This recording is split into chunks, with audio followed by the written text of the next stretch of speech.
Ma motivation, d'abord, ça a été d'aller à l'étranger. Et quand les gens me demandent pourquoi tu es allé à l'étranger, je leur dis souvent parce que j'avais peur que je partais pour 3 mois. Je suis resté 3 ans. Quand tu vas à la rencontre de l'autre, tu risques de changer. Tu ne reviens plus comme avant.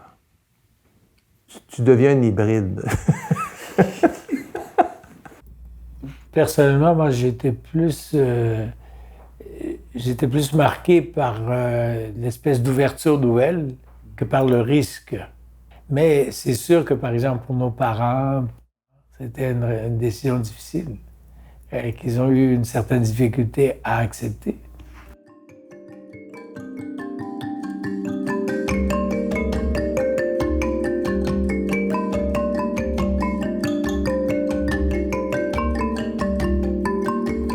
C'était fort différent d'être missionnaire en 1921 que de l'être aujourd'hui. C'est-à-dire parce qu'il y avait cette distance physique signifiait une séparation définitive de ta culture, de ton pays.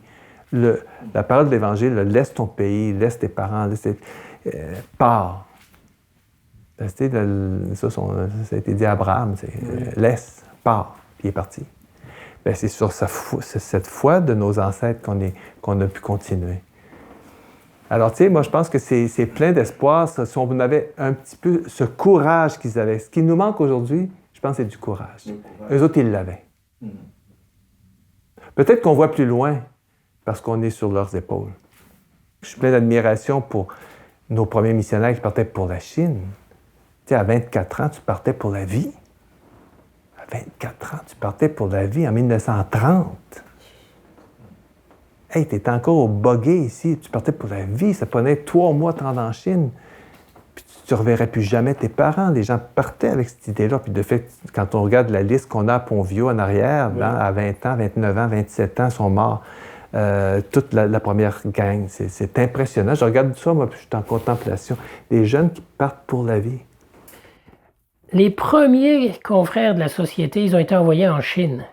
Mais ils n'ont pas été envoyés à Beijing, là où, dans les grandes places. Ils ont été envoyés complètement dans le nord, en Mandchourie, qui était un coin complètement isolé, là. Puis pourquoi ils ont été envoyés là? Parce que le climat était vraiment rigoureux.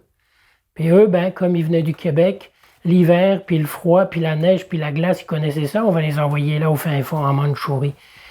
Aller découvrir les Chipivos, au fond de la baie, sur les frontières du Brésil, vivre avec un peuple qui ne connaissait même pas la langue. Il l'a appris, il l'a écrit, il a traduit la Bible pour eux autres.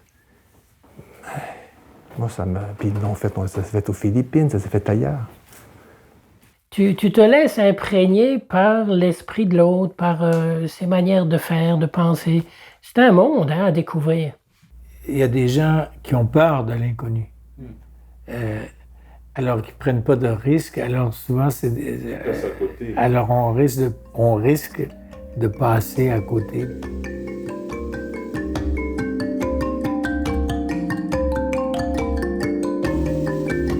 Un des plus grands missionnaires dans la tradition chrétienne disait, qui se disait fou pour le Christ, qui s'appelait Paul de Tarse.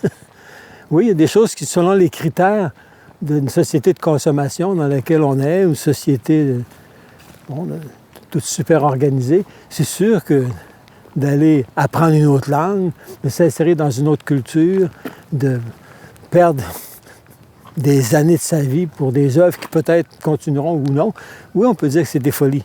Mais une folie partagée, là. Ce qui est dangereux, c'est quelqu'un qui est fou seul.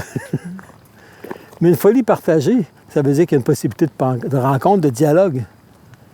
Je m'aperçois qu'aujourd'hui, les jeunes font beaucoup ça ici. Ils aiment ça partir. Je ne sais pas combien, ils aiment ça. Les jeunes sortent. Mais là, tu prends un risque.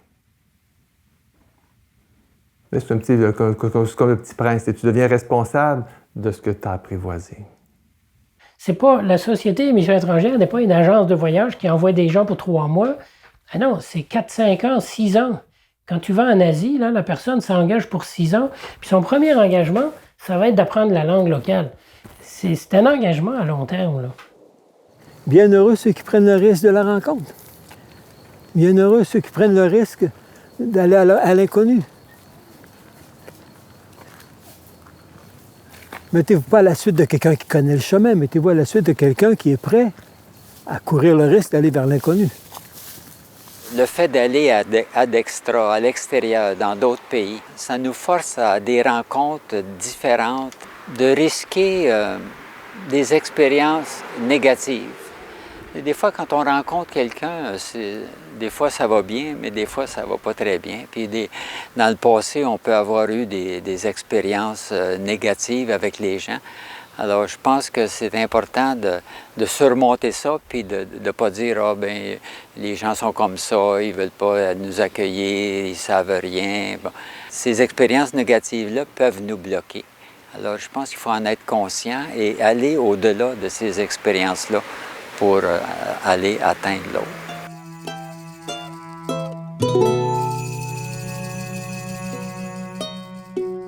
Je peux pas dire que j'ai trouvé ça difficile, là.